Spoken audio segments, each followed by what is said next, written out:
السلام علیکم ورحمۃ اللہ وبرکاتہ۔ میرا نام اسما بنت محمد عارف ہے اور میں جامعۃ النسوان السلفیہ میں علم حاصل کر رہی ہوں اور میری جماعت الصف الخامس ہے۔ نحمدہ ونصلی علی رسولہ الکریم، اما بعد فاعوذ باللہ من الشیطان الرجیم، بسم اللہ الرحمن الرحیم، فاعبدوا اللہ مخلصین لہ الدین ولو کرہ الکافرون۔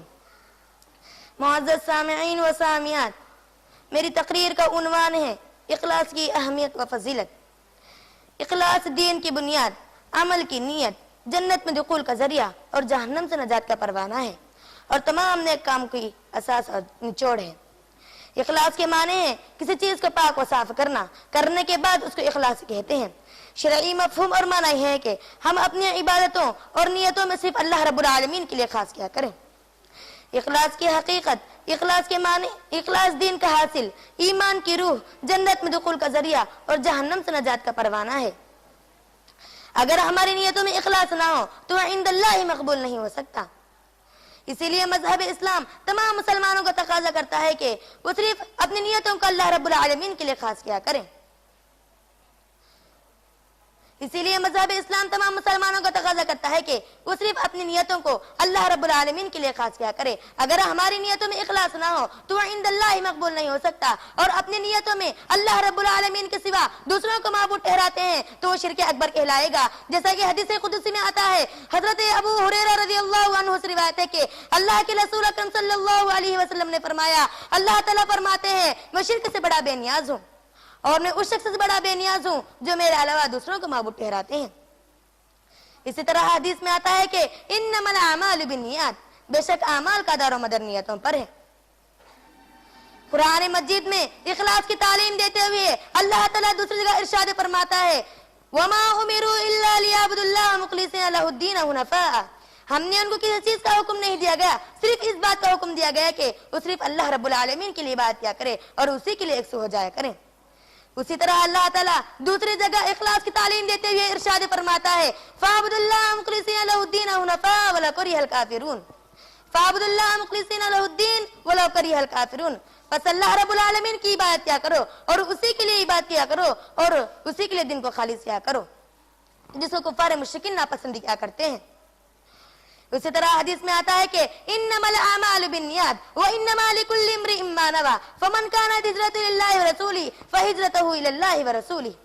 بے شک اعمال کا دار و مدار نیتوں پر ہے، پس جو کوئی شخص کسی چیز کا ارادہ کرتے ہوئے سفر کرتا ہے تو اللہ تعالیٰ اس کے عمل کے مطابق اس کو اجر و ثواب دیتا ہے۔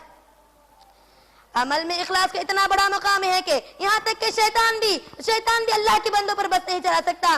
اللہ تعالیٰ اس کا ذکر سورہ صاد اور سورہ ہجر میں ارشاد فرماتا ہے، جب اللہ تعالیٰ نے تمام فرشتوں کو حکم دیا کہ وہ آدم علیہ السلام کے لیے سجدہ کیا کرے تو تمام کے تمام فرشتے سجدہ کر لیے، لیکن جب ابلیس کے لیے حکم دیا گیا کہ وہ آدم علیہ السلام کے لیے سجدہ کیا کرے تو اسی وقت اس نے انکار کر دیا۔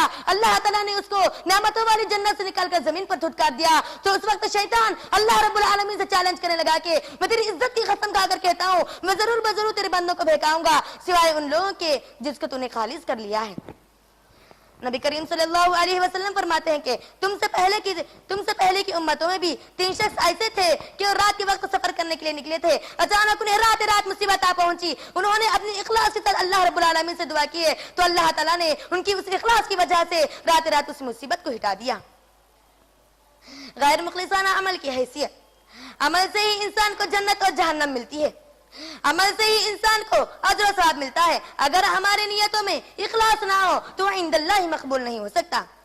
چنانچہ ایک حدیث میں آتا ہے کہ ایک شخص آپ صلی اللہ علیہ وسلم کے پاس آیا اور عرض کرنے لگا، اے اللہ کے رسول صلی اللہ علیہ وسلم، اگر کوئی شخص دنیا میں اجر و ثواب کی نیت سے اور شہرت کی وجہ سے جہاد کرے تو اس کے لیے کیا اس میں کوئی اجر ہے؟ تو آپ صلی اللہ علیہ وسلم نے فرمایا، لا شیء لہ، اس کے لیے کچھ حصہ نہیں ہے۔ تو اس شخص نے 3 مرتبہ اسی سوال کو دہرایا تو آپ صلی اللہ علیہ وسلم نے بھی اسی کلمات کو 3 مرتبہ دہرائے، لا شیء لہ لا شیء لہ لا شیء لہ، اس کے لیے کچھ حصہ نہیں ہے، اس کے لیے کچھ حصہ نہیں ہے، اس کے لیے کچھ حصہ نہیں ہے۔ لیکن تیسری مرتبہ فرمایا، جو کوئی شخص اپنی عمل کے مطابق اپنی نیت کے مطابق سفر کرتا ہے تو اللہ رب العالمین اس کے عمل کے مطابق اس کو اجر و ثواب دیتا ہے۔ معزز سامعین و سامعات، اگر کوئی شخص دنیا کی منافعات کے لیے علم کو حاصل کرتا ہے اور اللہ کو اپنے دل میں اخلاص کے ساتھ اختیار نہیں کرتا تو اس کو اللہ تعالیٰ کل قیامت کے دن جنت کی خوشبو تک میسر نہیں کرے گا۔ آخر میں اللہ تعالیٰ سے دعا کرتی ہوں کہ اللہ تعالیٰ ہم تمام کو اپنی اخلاصوں کو اور اپنی نیتوں کو صرف اللہ رب العالمین کے لیے خاص کرنے والے بنائے۔ آمین ثم آمین۔ وما علینا الا البلاغ المبین۔ السلام علیکم ورحمۃ اللہ وبرکاتہ۔